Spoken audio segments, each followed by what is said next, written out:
afternoon. I am Eva Wright, and today our interview is with Mr. Charles Cooley. May I call you Charlie? Please do, Eva. All my friends do. My enemies have other names for me. Charlie, I understand that you're a native of Siskiyou County. That's right.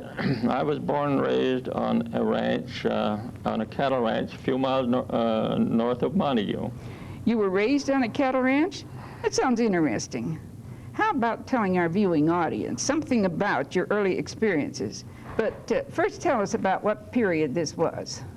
Yes, I don't mind telling. In fact, I'm rather proud of the number of years I have behind me. I remember things that occurred very early in this century. Mm-hmm. Well, suppose you tell us something about them. What did a small boy do for entertainment? There was always something to do. You know, it's difficult for me to understand the young people nowadays always asking for additional recreational facilities. We provided our own activities. Of course, I realize that times have changed greatly. We had very few playmates, but we did have lots of room, and we found the facilities to entertain ourselves. Such as? Well, there was lots of interesting places to explore, just as there is now in this area where there's lots of open spaces. And then there were the cowboys and the ranch hands to watch and to talk to. And there was a blacksmith shop on the ranch where I spent a great deal of time trying to build things and incidentally getting very dirty, much to my mother's distress. I can imagine. Did you ever have a horse to ride? Oh yes, that was part of my early education. In fact, that is probably one of my earliest remembrances. During that time, the only mode of local transportation was either on horseback or by a horse-drawn rig. So when I was about 4 years old, Dad decided it was time for me to learn to ride. Mm-hmm. So he brought out an old retired saddle horse, Old Tom, and he set me on top of him. Tom had seen better days, so he was quite slow and gentle, and he was rather thin, so he had a very sharp back. So sitting on top of Tom was about like sitting astride a rail. You didn't want to stay in one position very long at a time. Did you ever fall off? Oh, no doubt I did. That would have been probably the educational process, but I don't remember any particular instances. Tom was quite tall, and so when I did get off or fall off, I'd have to lead him back to the house and have somebody boost me up. I would ride him around in the rather large field adjacent to the house. And after a while, I learned to get him to stand close to a fence so that I could climb up the fence and then get aboard. I was progressing. How long did you ride Old Tom, or did you have other horses to ride? I don't remember how long I practiced riding on Old Tom, but I was eventually promoted to other and better horses. And when I was considerably older, Dad gave me a horse of my own. She was a pretty little bay mare that I named Kitty. Well, as you got older, did you have to work on the ranch? Did you do chores? Oh yes, we were supposed to help with the ranch work, and we had chores that we had to attend to regularly. One of them that I remember particularly that we disliked the most, but was probably the most interesting, was milking the cows. The way we milk the cows now, the way they milk the cows nowadays has very little resemblance to the way we did it at that time. We had no dairy stock, no dairy cows. Dad was a beef cattle man, and he didn't want any dairy cows on the place. So whenever we needed a new milk cow, he would ride out through the herd of range cattle, find a cow with a young calf that looked like she might give a little more milk than the calf required, and he would drive her and the calf into the corral. She would be a wild range cow with probably a pretty good pair of horns, so you couldn't get near her. in the corral without putting a rope on her and snubbing her up to the fence. When she was tied to the post, the front end was fairly stationary, but the milk factory end could still swing around in quite a large circle, and you couldn't sit down to her and try to milk. You had to stand up, hold the bucket in one hand, and squeeze a little milk into the bucket with the other hand. Always being prepared to dodge that vicious hind foot. Weren't you afraid of the horns and the other cattle when you were milking? No, you didn't have to worry much about the horns. They weren't apt to use them except to protect their calf or unless they got awful mad. What you had to watch out for was that hind foot. Those cows could kick like a Missouri mule. After a while, the cow would get used to you so that you could, as long as she was tied to the post, you could sit down and milk. And you sat on the stool and held the bucket between your knees. You didn't dare put the bucket down on the ground for two very good reasons. In the first place, during stormy weather, when it was wet, the ground was covered with about 3 inches of soft, sloppy mud. And the second thing was that that bucket on the ground would have been too much of a temptation for the old cow. It would have made too good a target and would have probably wound up out in the middle of the North 40. Did the cow ever get so you could milk her without tying her up? Yes, eventually they'd get gentle enough so you could go up to them, sit down by them in the corral, but they weren't apt to stand in one place very long at a time. That was particularly bad in stormy weather. We had an open shed adjacent to the corral, and during stormy weather we would try to get the cows into the shed to milk them. But you'd no sooner sit down and they would up and walk out into the storm and the mud. Did you only have one cow to milk at a time, or did you milk several cows?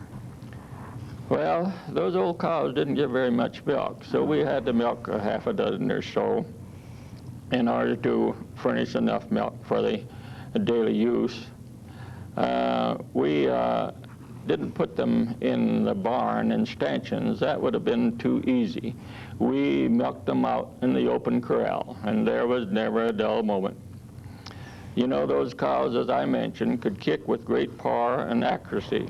So when you sat down on that one-legged stool with the bucket between your knees, you always had to be alert for that kick, which was sure to follow. You'd sit down by the cow, and she would take a few tentative swings just to let you know that she was aware of your presence, and then she'd settle down and wait until you just about had all her milk, and then she'd really let fly. And if you weren't quick, you would wind up in a heap by the fence in the mud with the bucket on top of you and the milk spilled all over you and all over you in the ground. Those old cows were very good at determining just when to release that knockout kick. Oh, it doesn't sound as if the conditions were very sanitary. Well, to use the current colloquialism, you can say that again. If a present-day dairy inspector had seen those conditions, I think he would have died of a heart attack. Those cows didn't always hit the bucket when they kicked. They would sometimes get their foot in the bucket. Yes. And then another thing, they were very good at swinging those tails around, and those tails were never very clean. So they'd get them and wrap them around your neck or get them in the bucket, or they'd get them in the bucket first and then wrap them around your neck. And this tail business was particularly bad in the springtime when the grass was lush and green. And anyway, Eva, as I said before, there was never a dull moment when you milked those cows. that doesn't sound very appetizing. Do you mean that you actually drank that milk? Oh, yeah, sure. We'd strain it through a fine screen strainer, which would take out most of the dirt. We were all very healthy, and I'm sure that's one reason why I have lived so long. There's one other thing before we leave the cow milking chore. Some of those milk cow calves were quite large, so we would try to ride them when we turned them out of the calf corral. We didn't use a rope or a surcingle, so if they bucked at all, we didn't stay on very long. But that was our early training for bronc riding. Were you on the ranch all the time, or did you get to go to town occasionally? Oh, we would go to town once in a while, but not very often. One of my happy memories is of going to the circus. About once a year, one of the big circuses would come to Montague, and people would come from miles around, from the Klamath River area, from the Salmon River area, from Scott Valley and from Butte Valley, and from Yreka and the other nearby places. Mother would put up a big picnic lunch of home-cured ham and other goodies. And you know, I can still smell that appetizing aroma of that home-cured boiled ham. Anyway, we would all pile into the into the surrey with the fringe on top, and we'd go to Montague to spend the day at the circus with the elephants, the lions, those beautiful horses, the clowns, and so forth. Eva, that was wonderful entertainment. Did you ever go into Yreka? Yes, we going to Yreka was an all-day trip with the team and buggy, but we did go occasionally. We would have to leave in the morning, and we'd have dinner at one of the hotels, either the Franco-American or the Clarendon Hotel in Yreka. Both hotels had real fine dining rooms, and it was really a treat for the country kid to have dinner at the hotel. I remember particularly the Clarendon Hotel. It had quite a large dining room, and your dinner cost either 2 bits, 4 bits, or 6 bits, depending on what table you sat at. They served all the tables family style, but I suppose the more you paid, the larger the variety of food you got. I do remember that at the 6-bit tables, there was white tablecloths and white cloth napkins. Eating at the hotel was an experience to be remembered. Well, Eva, there are many more experiences that I could tell about our early day ranch life, but I think we've talked enough for one day. Well, thank you, Charlie, for an interesting story of ranch life in the early days. Perhaps we can get together another time so you can tell more about the way it was.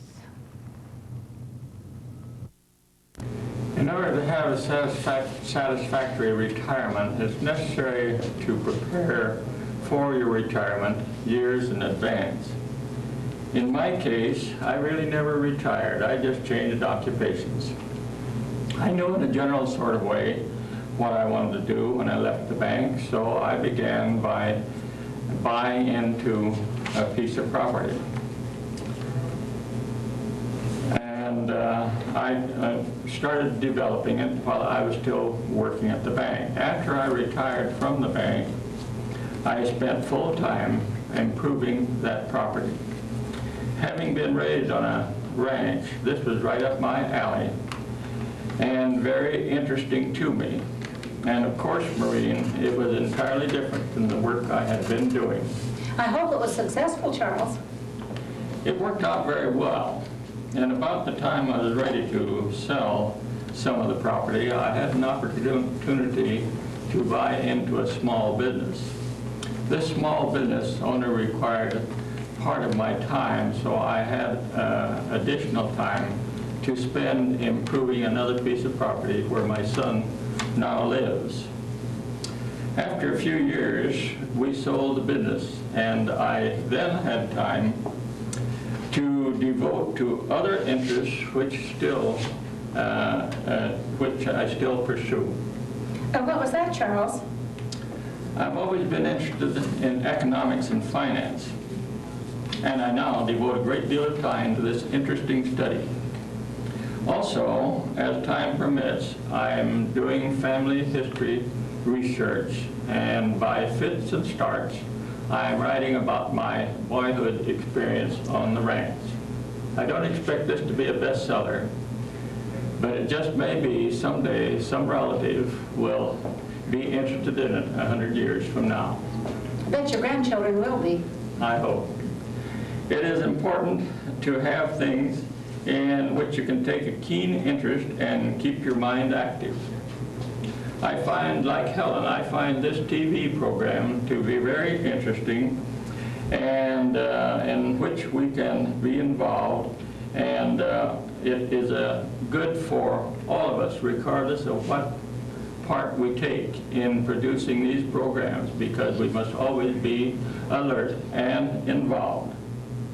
Keep your mind active in order to stay alive as long as you live. You have heard some ways seniors have made lives meaningful. Nell had a heart problem and lost her husband, and drama has helped her. Helen has had some loss of memory from her stroke, but she finds she can be interested and involved in life around her. Eva has had much help from our senior citizen program. She's even found fun. Charles is learning new interests, and he did prepare for his retirement by building up properties. He's now writing and looking into the history of early ranching, economics, and finance. Like all older citizens, they've had problems, but they did bring forth creative activities to function in spite of them.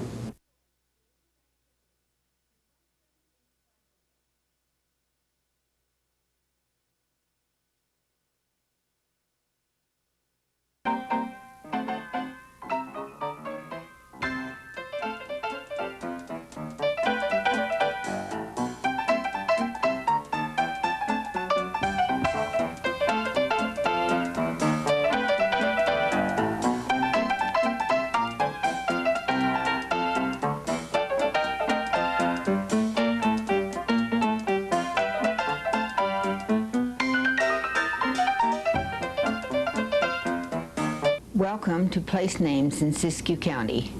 I'm Estelle Green, and I'm going to be your tour guide for this series of lectures. These programs grew out of a class offered by the College of the Siskiyous in the spring of 1985 entitled Place Names in Siskiyou County. The class toured Etna, Happy Camp, Hilt, Hornbrook, and Tule Lake. Residents of these communities described special features of their community and shared with us their history. One of these was Sarah Nesbitt of Happy Camp, who told many interesting stories about the Kuruk Indians. These programs are not intended to give you a detailed history of the areas, but rather a glimpse of the history through the eyes of the speaker. I hope that you'll enjoy these programs and that you will become a bit more knowledgeable about places and names in Siskiyou County.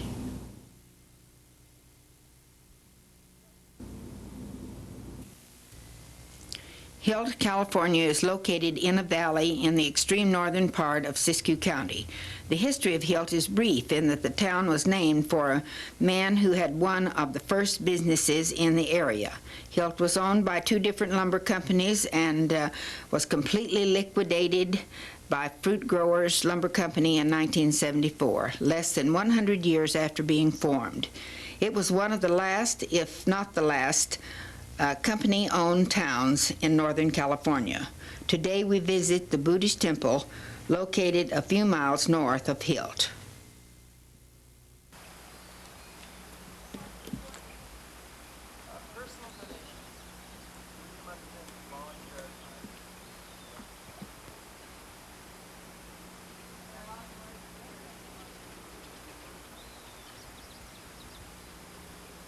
This land has been in possession of the farmer for about 5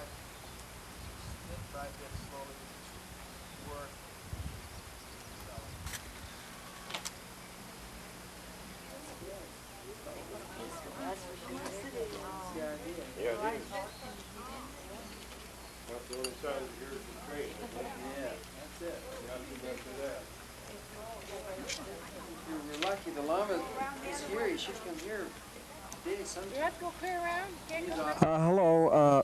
Welcome to Yeshi Ningpo in the Colstein Valley in Oregon. Maybe you won't be back ever again. This is the Vajrasattva statue behind me, and it's has been built by a Tibetan Lama named Gyaltro Rinpoche. He's the spiritual teacher that here is in this community. The idea of this land is that it is a place for meditation and peace and retreat, and it's available for everyone to come, no matter what their religion or what their ideas are. And of course, what is being taught here is Tibetan Vajrayana Buddhism, and We'll talk it over now. that's a particular type of Buddhist teachings that was developed in Tibet and goes back all the way to the Buddha Sakyamuni in 600 BC. Hopefully someday we'll have monks and retreatants here all the time, but right now we're just in the beginning stages. On the hill up over here to our left, we're building a temple and residence for the Lama, and when it's completed this year, we hope that the Lama will be living there all the time, and we'll be able to get important Lamas and receive important teachings and empowerments from the different visiting Lamas. This figure was built by volunteers working with a Tibetan Lama who helped with the design, and basically by young Americans that really had never done anything like it before. And so it was a very pure kind of offering. And the young people came and just worked very, very hard all summer and got it up. And we hope it'll be here for many years for everyone to enjoy. How tall is it? It's 35 feet high. Hollow? I beg your pardon? Is it hollow? No, it's not hollow, but inside there are prayers and relics of the past Buddhas, bone relics, and different offerings have been placed inside. The funding is all done voluntarily by offerings of visitors or friends of the Lama and friends of the Yeshi Ningpo organization. We don't do any advertising or any kind of mass appeal, so it's very personal. Well, this particular site, this valley has a unique history. There have been different spiritual communities here. The Findhorn people are here. The Indians the native people used to use it as a special spot. It has a particular quality that's very unique. And one of our early members had purchased 35 acres and had given it to the Lama. And so the Lama accepted it and was very happy to receive it, and he gave it, of course, to his teacher, Dujim Rinpoche. And His Holiness Dujim Rinpoche came here, and he looked and he said, this is a perfect spot for learning meditation, because it has the mountains in the north, which is the shelter, and the great rock to the east, which is Pilot Rock, and that's symbolic, and the open to the south. And those are the three qualities that are necessary for a good retreat land. Our organization is headed by His Holiness Dujim Rinpoche, a Tibetan Lama that was the head of the sect in Tibet, and he was able to escape in 1959. Our Lama left Tibet in 1959 in the company of 20,000 people, and he arrived in Nepal alone. And nearly all of the people were killed and lost or imprisoned on the way. the Tibetan exile community in Nepal and India are rebuilding the traditional culture, and hopefully they'll return to Tibet when it's safe for them to do so. Now we can say that we're fortunate to be able to share in what they have collected over the years, over the centuries, and we'll be able to learn something about their idea of the universe.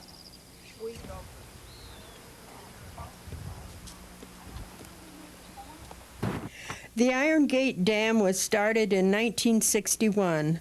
Operations started February 1st, 1962, and the dedication was February 3rd, 1962.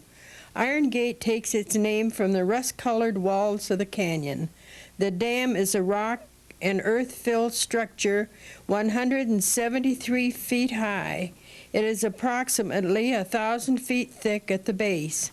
A reservoir 7 miles long behind the Iron Gate Dam collects the water discharged from the upstream power generation plants so it can then be released below the dam at a carefully regulated flow. The water release schedule is geared to the needs of the fish life in the lower river. The fish handling and egg-taking facilities are located at the foot of the dam. The nest you see on top of the light pole is that of the osprey. The men from the power company made the platform for the nest so the birds would not be electrocuted. The osprey is an endangered species. In May 30th, 1910, a group of surveyors were camped near Bestwick, California, and another party was working up the Klamath between Jenny Creek and Fall Creek to make the survey for the Klamath Lake Railroad. This railroad would take off from Thrall. By that time, Thrall had 12 inhabitants. There were 4 cottages and a cookhouse run by a Chinaman who would, if he was unhappy about something, he would chase people with a butcher knife. There were over 600 plus men working on the railroad. Chinese were paid $1.35 a day. Italian and white men, $2 a day. Greek and other aliens, $1.50 a day. They paid $18 a month board and were paid the 25th of the month. The first train reached Pokegama on May 1st, 1903. Several stories were told to me by Bernice Meamber of Wairika. The one I like the best is about the young boy that had seen fruit trees that were growing along the track 25 miles from the main line. He asked how they came to be planted there. No one seemed to know, so Mrs. Leo Couts found out about it, and this is the story she told. Joe Frizzelli was a fireman on the railroad. When lunchtime came, he would get off the train, climb a bank, sit on a flat rock, and eat his lunch. He loved fruit, and he always had some in his pail. When he finished eating, he would dig a hole with a sharp stick or the toe of his shoe and plant the seed or the pit. And many of them grew.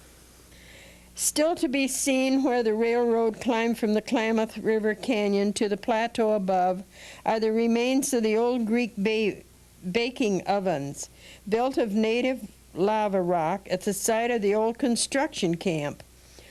All of the ovens found at this location have caved in at the top, but further to the east along the railroad right-of-way several miles, more have been located, one of which at present is still in perfect condition. The mountain that you see off to the left has the rocks or the columns that are six-sided in perfect development, and they are called the Devil's Postpile. It is caused from the heat from the volcano and the cooling on the outside. I am Eunice Adams. I have lived in the old town of Klamathon for 31 years.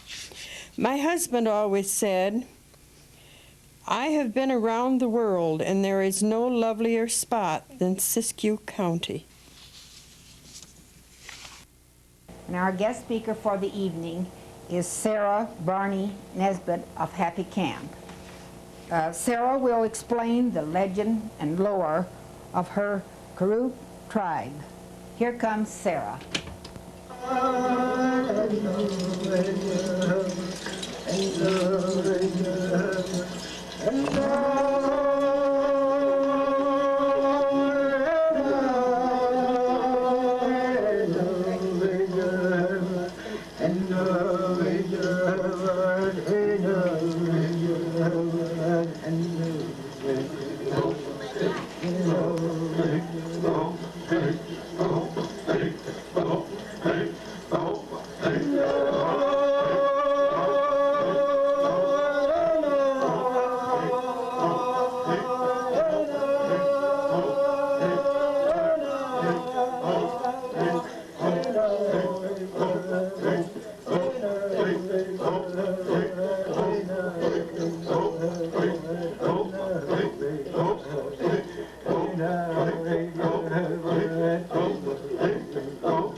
Ayuki, Woodkitch, Yawuda. The words I've just said is in our Karuk language. I said, hello, how are you, and fine. I am Sarah Barney Nesbitt of the Happy Camp. I was born October the 15th, 1910, and I'm a 3/8 degree Indian blood. Both my grandmothers were full-bloods, and my grandfathers were the white men. I was born and raised in Happy Camp, and my father was also born and raised in Happy Camp. My mother was raised up in Salmon River at Know Nothing Creek, and when she was 12 years old, she walked from there to Happy Camp. There was no roads. They came by trail. And the first place they stayed when they reached Happy Camp was the Buckhorn property. The Indian dress that I'm wearing has been worn in our Indian ceremonies, and also the cap that I'm wearing was given to me by my grandma Effman in the 1930s. And it is with porcupine quill, which is the yellow in it, and that is your most expensive basket. Also, the cap here is an Indian cap. It is made with the white is the bare grass from the mountains, which is gathered and bleached in the sun. And the black is of the maidenhair fern that's gathered in the hills, and they take and only use half of the black of the maidenhair fern. And also the red is made out of roots, and it is made and dyed with the alder bark. And this dye, the yellow and the red, never come out of it. It will stay for years and years and years. It is not like our recent dyes of today.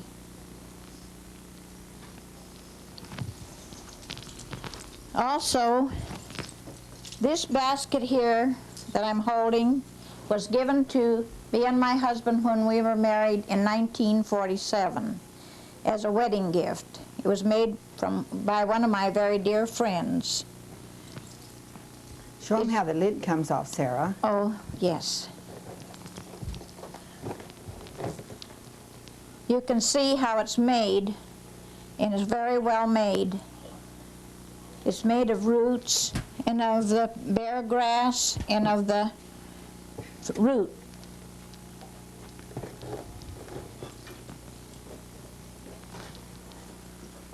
This basket here I'm holding is made from, it's an acorn basket, and you can see that it was well used.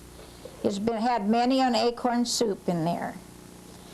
And also, it's been made out of the root, and it's made watertight so that they take the acorns from the tanbark acorn, and they make they crack them, dry them, and take the skin off of them so that the white meats are left, and they take and grind them up or pound them up and make it into a mush with water and put it in the basket, and the rocks from the creek or the river, which are of the white and black type,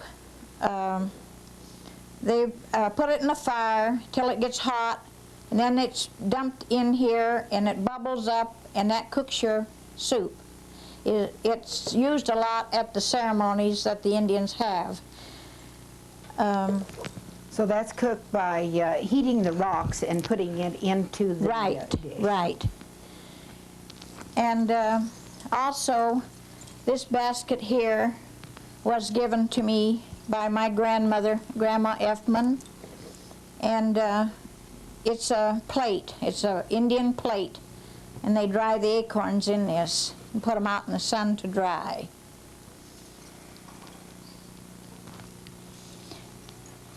And this, I will mention that I have in my hand, is an Indian money purse. It is made out of bone, and it has the hole that's hollowed out in it, and is taken from deer horns and been cut on the ends so that you can see by the ends how it's right off of a horn. And now I'll describe this as a iknish, or wild celery, which plays a very important part in the Indian medicines. This can be taken and chewed as is, or it can be pulverized, and the Indians used to take and smoke it in pipes or otherwise. They'd put it in cigarettes sometimes. And it can, you can take and chew on that. If you have a sore throat, it'll help your sore throat. And also made into a tea, so that the Indian doctors use it a lot in their doctoring. A tea is made, and they drink the tea from it. And speaking of Indian doctors, these two baskets here were given to me by Grandma Hoodley, who lived in Happy Camp, and she passed away in 1932. But before she passed away, she gave me these two baskets. When I came home from Mount Shasta High School at Christmas time, she gave these to me and said, she said, I want to give you these, Sarah, because when you come home, Grandma may not be here. And when I came home, she had passed away. So I've had these a long time, and I think an awful lot of them. These moccasins here were beaded by my Grandma Effman here and given to me, and you can see they're rather small now. They did fit me at one time, but so I just keep them with my baskets. Could you hold those up so you can see the design on them? It's very They're intricate. Indian lady on there. The design is of an Indian lady with the beads and everything on her neck and the headband. And also the moccasins that I have on these are close to 30 years old. They were given to me by a lady in Fort Jones because my outfit burned when our lodge burned, and she gave me these to keep with my outfit, and I'm very thankful for her giving them to me. talking about your outfit, tell us something about the beads that you're wearing and what they mean to you. The outfit that I have on is with beads and shells, as you can probably see. And it weighs about 60 pounds. And all the beads that here, according to the Indians, the more beads you have, the richer you are. And so I think I'm pretty rich. This here, this has been worn in the Indian ceremony down at Soames Bar or at Ishipishi down there. Katamine they call it. And they have their ceremonies down there every September, and it lasts for several days. And they have a pit down there in the ground where they light a fire at the beginning, same as the Olympic Games are done, and it never goes out till the ending of the ceremony. And the Indians have a camp there. They go down and dip for salmon and get their salmon. They get a permit through the Forest Service now for a deer so that they can have deer meat as well. And they make their acorn soup. And it is open to the public to go down if they want to go and join in. They have their medicine band. They do dances. They do dances like the white deerskin dance. Last year they had 14 white deerskins in their dance. They do brush dances and otter skin dances.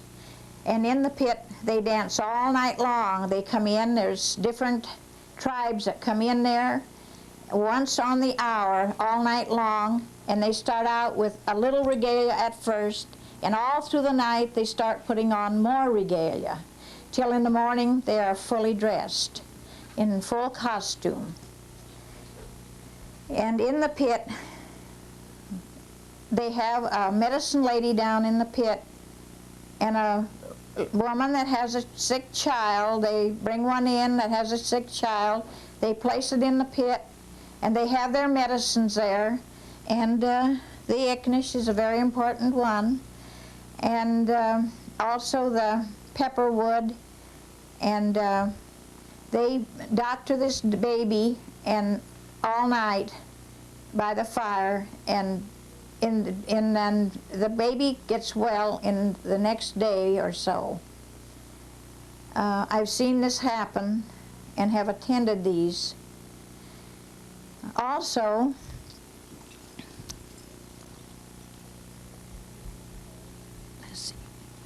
this bottle here is one of the oldest baskets that I have. This bottle here was given to my mother and father when they were married in 1908, and it was given to them as a wedding gift. As you can see, it's all very intricate work and design in it, and it is one of the oldest. It's over 70 years old.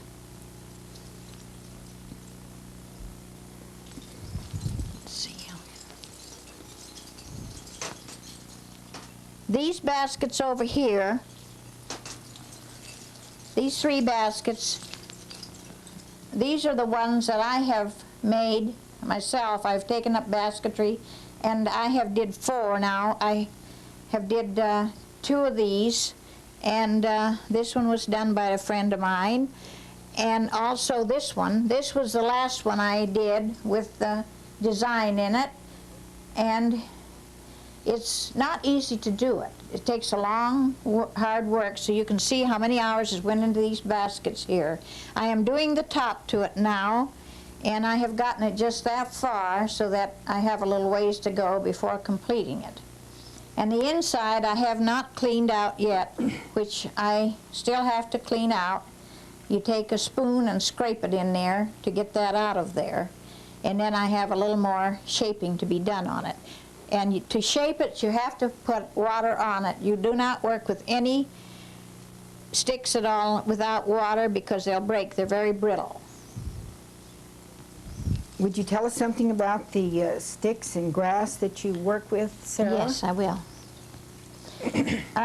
This grass here is the bear grass that grows up in the mountains after a fire and is gathered in the fall, summer or fall, and it's laid in the sun and bleached out, and that is some that you see in this cap here, the white, is the bear grass. And also, this is from your woodwardia fern. It's the tall fern that grows where it's damp, and it's taken, and the cord is taken out of it, and this is the cord part inside, and it is dyed with alder bark. This dark here that you see is your maidenhair fern, and it has been cut in two. You probably won't be able to see it too closely, but it is cut in two, and it is used for the black in your design. And also, for your coarser, your wood baskets and so forth, and what you make baby baskets out of. And I'll hold the basket for you. Okay. This here is made, this is what you use. You use according to what you're making. If you're making a larger basket, you use larger sticks. And we also use, these are willow sticks, and they grow along the river. And these here are wild lilac or buckbrush that we gather. We gather this in the summertime. And this here is roots that we have that we work with, willow roots, and we also use the pine root to make the basket with.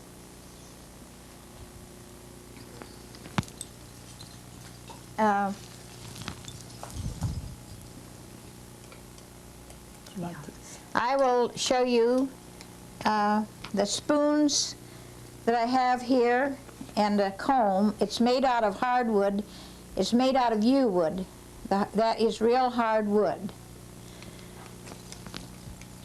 Also, we have two kinds of Indian money, and around my neck I have this here. The little shell in here is the Indian money. You can see they are like a little horn, shaped like a little horn. And the other Indian money is the redhead tops that you can see in this picture, and they are gathered from the woodpecker, and just the top of the heads were used. And that is the other money used. The Indians used those to buy their women with years ago. How many did it take to buy a woman, Sarah, do you know? I don't know, because I've never sold.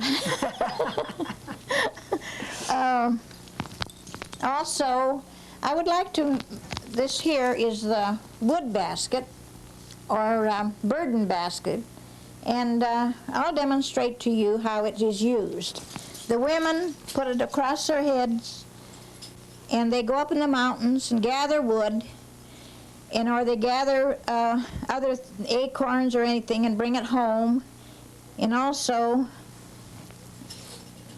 they they pack most anything that they gather in it, and the men go out and do the hunting, and they come back, and the woman has to go out and carry the deer in and take care of the deer. They also take care of the salmon. So I think the men had it kind of easy. You have your baby. Also, I have the papoose basket back here, which the babies were put in, and they have this little part on the top, and that part the women could hang over the limb to keep the insects and snakes from getting on their children while they were busy working.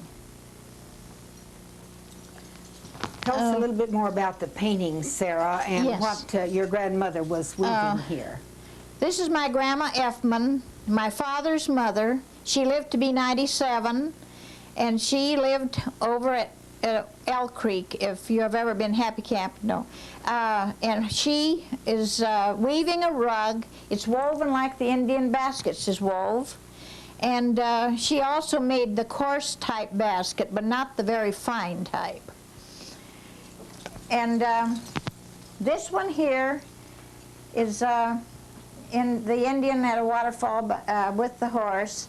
And these paintings were done by a grandchild that my grandmother raised from a child, and she took painting and took lessons in painting, and she did these paintings. She got to be real good at it. She took courses and did a lot of paintings. There's one in the museum in Wairika, there's one in Fort Jones, and there's several in San Francisco. I have another painting, a large painting at home. Had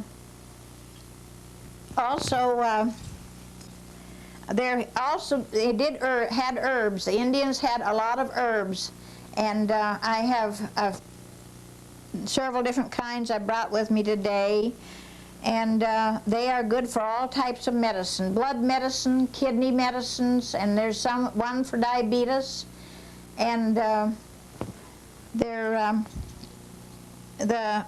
main one is I will get.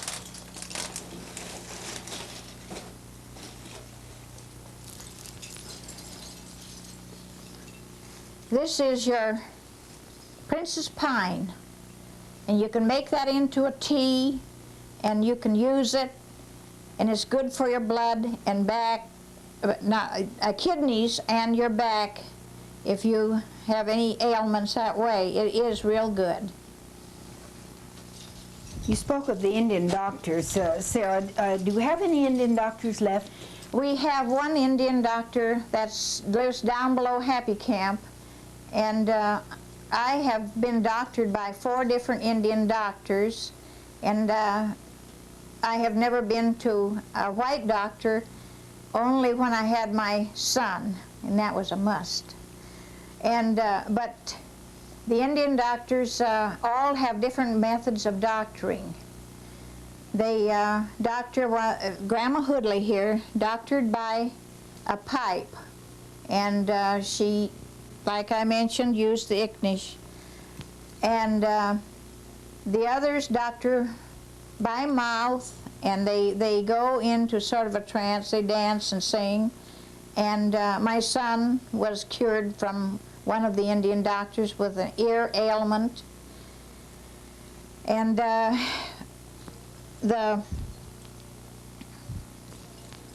doctoring, there's one man doctor that's left below Happy Camp that I know of, but in this district. Well, thank you, Sarah. I think you've done a marvelous job of telling us all about these different articles that you have brought, and we appreciate it very, very much, and thank you. Thank you. It's been wonderful talking and telling this. I love to do it.